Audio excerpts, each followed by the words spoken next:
جس عورت نے اپنے پیٹ سے کسی بچے کو گرایا، ایبورشن کرایا، اس کی عمر پیٹ میں ایک دن کی کیوں نہ ہو، ایک ہفتے کا بچہ کیوں نہ ہو، پیٹ میں 1 مہینے کا کیوں نہ ہو، 3 مہینے کا کیوں نہ ہو، 3 دن کا کیوں نہ ہو، قیامت کے دن یہ بچہ اللہ رب العالمین اس کو زندگی دے گا، اس کو ہاتھ دے گا، پیر دے گا، زبان دے گا، سر دے گا، آنکھیں دے گا، چہرہ دے گا، سب کچھ دے گا۔ جاء یوم القیامہ ومعلق بین ثدیہ،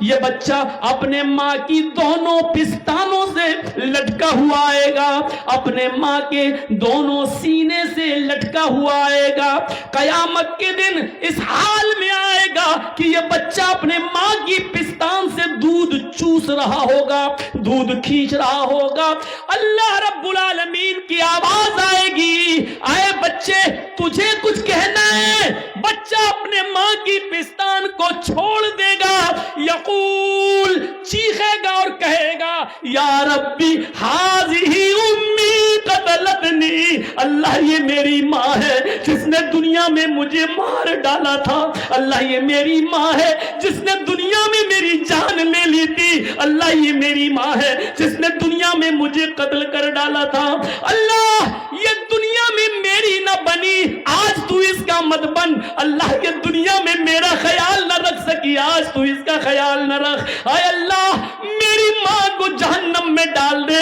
اللہ میری ماں کو تو جنت میں مت بھیج، اللہ اس نے دنیا میں مجھے پناہ نہ دی، دنیا میں مجھے آنے سے پہلے مار ڈالا، اے اللہ تو بھی اس کو جہنم میں بھیج۔ وہ بچہ اللہ سے شکایت کرے گا، اللہ میری ماں کو دنیا میں جب اس نے مجھے نہیں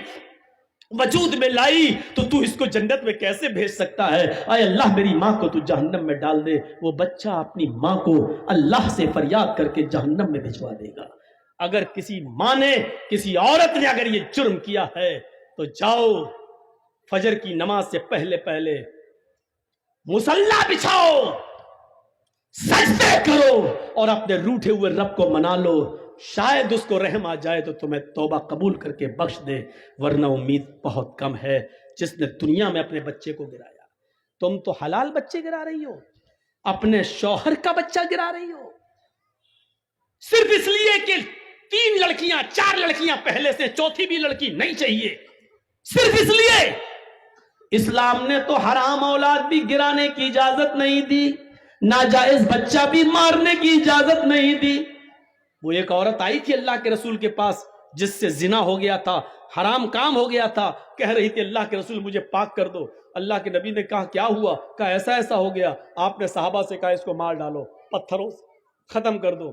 صحابہ نے کہا اللہ چلو، اس نے کہا اللہ کے رسول میرے پیٹ میں بچہ ہے، اسی زنا کی پیداوار ہے۔ اللہ کے نبی نے کہا تو غلطی تیری ہے، تیرے پیٹ کے بچے کو کیسے مارا جائے؟ ابھی تجھے ماروں گا تو بچہ بھی مر جائے گا، جاؤ جب بچہ پیدا ہو جائے تب آنا۔ جب بچہ پیدا ہوا تب آئی۔ اللہ کے رسول نے کہا ابھی بھی تجھے نہیں مارا جا سکتا ہے کیونکہ ابھی بچہ تیرا دودھ پیتا ہے، اس کے ہونٹوں میں دودھ لگا ہے، اور محمد ظالم نہیں ہے جو اس بچے کا حق مار دے، نہیں ابھی اس کو دودھ پلاؤ، جب روٹی کھانے لگے تب آنا۔ سوچو، حرام بچہ تھا، ناجائز بچہ تھا، جنگل میں بکریاں چرانے والے کسی چرواہے سے اس عورت نے زنا کر لیا تھا، پہاڑ کی کہ دامن میں زنا ہوا تھا، جنگل میں جھاڑی میں زنا ہوا تھا، لیکن اللہ کے رسول صلی اللہ علیہ وسلم نے اس ناجائز بچے کو بھی گرانے کی اجازت نہیں دی، جبکہ اس بچے کا باپ اس دنیا میں پتہ نہیں کون ہے، نہ اس نے ایکسپٹ کیا کہ میرا بچہ ہے، اور آج تک حدیث کی کتابوں میں اس بچے کا باپ کا پتہ نہیں ہے کہ کون ہے۔ میرے بھائیوں ذرا تصور کرو، اللہ چاہتا تو نبی کو بتا سکتا تھا کہ اس بچے کا باپ فلاں ہے، لیکن اللہ نے بھی نہیں بتایا، اس لیے کہ کسی کا معاملہ چھپا ہے تو چھپا رہنے دو، شاید وہ توبہ کر لے اور اللہ رب العالمین اس کو معاف کر دے۔ لیکن اگر کسی کو معلوم ہے تو اس کو ننگا کرنے کی ضرورت نہیں ہے، اگر کسی کا عیب چھپا ہے تو اس کو چھپانے کی کوشش کرو، کسی کی برائی چھپی ہے تو چھپاؤ، اس کو اجاگر مت کرو، اس لیے کہ توبہ کے دروازے کھلے ہوئے ہیں۔ اللہ رب العالمین کب کس کو بخش دے اور کس کو معاف کر دے۔ میری بہنوں، میری ماں، میری قوم کی بیٹیوں، سنو،